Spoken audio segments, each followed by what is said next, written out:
आपल्या गुजीरवाण्या घराला, रिसॉर्टला, हॉटेलला, ऑफिसला राजस्थानी संगमरवरी कलाकुसर केलेल्या वस्तूंनी सजवा. या वस्तूंचा खजिना आता कणकवलीत उपलब्ध. आमच्याकडे मार्बल मंदिर, मूर्ती, मार्बल नेम प्लेट, तुळशी वृंदावन, घड्याळ, गणपती यासह थंड पाण्यासाठी माठ, छत्रपती शिवाजी महाराज देवदेवतांच्या मूर्त्या उपलब्ध.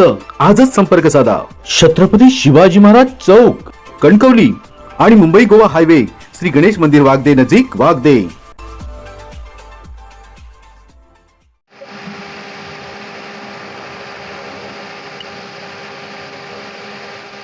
नमस्कार. मुंबई गोवा महामार्गावरती नांदगाव येथे श्रीदेव कोळंबा हे देवस्थान आहे. अत्यंत जागृत, नवसाला पावणारं आणि भक्तांच्या हाकेला धावणारं असं हे देवस्थान आहे. या देवस्थानाची ख्याती फार दूरवर पसरलेली आहे. शिवा देवस्थानाचा जो जत्रोत्सव आहे, रविवारी 3 मे ला या ठिकाणी मोठ्या उत्साहात होणार आहे. त्या संदर्भातली माहिती जी आहे ती येथील जे सदस्य आहेत यांच्याकडून आम्ही जाणून घेणार आहोत. सर, कसं आहे, हा श्रीदेव कोळंबा देवस्थान जे आहे हे एक जागृत देवस्थान आहे. नवसाला पावणारा असे याची एक ख्याती आहे. फार पुरातन काळापासून, म्हणजे इथं फक्त मुंबई गोवा हायवे एवढाच होता, पण इकडे सगळं जंगल होतं.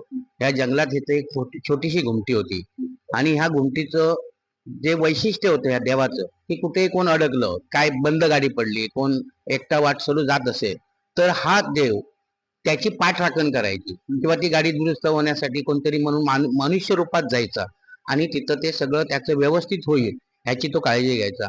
1985च्या दरम्याने, म्हणजे 84-85च्या दरम्याने आम्हा लोकांना, सगळे मित्रमंडळींना असं एक वाटलं की आमचे मनोहर शेठ मोरे वगैरे होते, आंबेडकर भाऊ होते, हे सगळे नागेश मोरे वगैरे, सगळ्यांना असं एक वाटलं की बाबा हे सगळं झाडाझुडपामध्ये ही घुमटी आहे, आपण ह्याचं एक जंगल आहे तोडून वाट निर्माण करूया. आणि आम्ही पहिली जत्रा 1985 सालामध्ये, जवळजवळ 1985 मध्ये चालू केली.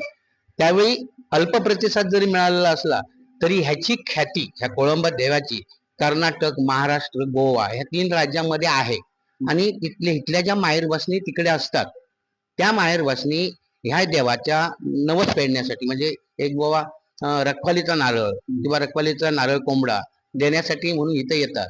आणि हा एक दृष्टिकोन आम्ही बघितला की बुवा ही लोक बाहेरून येतात, फक्त एक दिवस येतात, अशा म्हणजे ज्या ज्या वेळी त्यांना वेळ मिळतो त्यावेळी येतात, एकत्र सगळे कुटुंब यावीत, इथं माहेरवासनी याव्यात, हा एक उदात्त हेतू ठेवून आम्ही ही जत्रा चालू केली.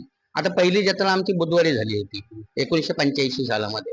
आणि 1985 मध्ये ज्यावेळी बुधवारी जत्रा झाली, त्यानंतर आम्हाला असं एक वाटलं की 2-3 वर्ष अल्प प्रतिसाद मिळत गेला आणि इतका प्रतिसाद मिळाला की ह्या देवाची एक ख्याती सांगतो तुम्हाला, उदाहरण देतो की पहिल्या वर्षीच आमच्याकडे एक मला वाटतं 36 कोंबडे आणि 4च बकरे होते, 4 किंवा 5 बकरे होते. आणि आमचं हे देवाचा जो महाप्रसाद असतो तो संपत आला होता. आम्ही इथं देवाला गाराणे घातले की बुवा देवा, ही लोक आहेत तिथं, आता महाप्रसाद संपत आलाय, काय करायचं. तुम्हाला आश्चर्य वाटेल, अशी एक व्यक्ती आली की माझ्या मनाला एक बकरा द्यायचा आहे, आणि तो बकरा आम्ही 20 मिनिटांमध्ये तयार करून, अर्थात ही त्याची कृपा आहे, आणि त्याने ही आम्हाला बुद्धी दिली, त्याला बुद्धी दिली म्हणून इथं आमची तो महाप्रसाद सगळ्यांना पुरेपर्यंत तिथं संपत नव्हता. अशी ह्या देवाची एक ख्याती आहे.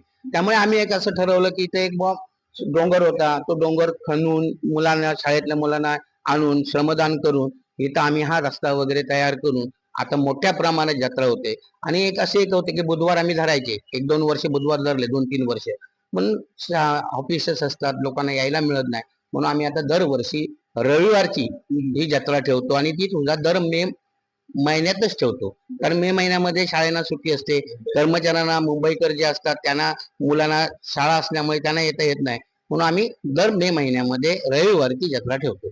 असं आहे की श्रीदेव कोळंबा हा जरी कोळंबा देवाचा असला तरी त्याचा जो चाळा आहे त्याला हा बकऱ्याचा प्रसाद लागतो, म्हणजे मटणाचा, आणि त्याला फक्त श्रीफळ देतो आम्ही.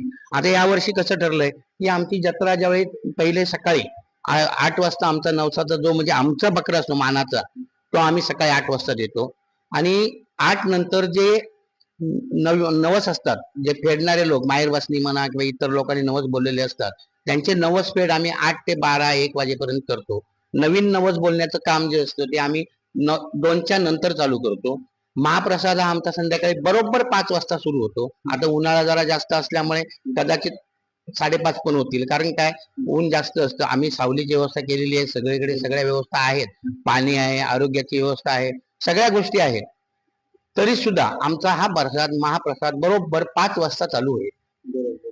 तो किती वाजेपर्यंत थांबतो? तो रात्री सर्व जे भाविक आहेत, शेवटातला शेवटचा जो भाविक असेल तो जाईपर्यंत चालू असतो. किमान 11:30 11:45 तरी वाजतात. एकत्र शिजवलं जातं. बुवा बकऱ्याचं वेगळा, ह्याचा वेगळा असं नाही. आणि आम्ही भाकरी, अर्धी भाकरी आणि 1-2 ह्याचं म्हणजे मटणाचा हे आम्ही त्यांना देतो. हे आमच्या ज्या भाकरी भाजण्याचे हे आहे ते आमच्या पंचक्रोशीतल्या ज्या बायका आहेत सगळ्या त्या आम्हाला भाजून देतात. 3-3 किलो आम्ही पीठ देतो, 4 किलो देतो. त्या तिथं संध्याकाळी 4 वाजेपर्यंत आणून भाकऱ्या देतात.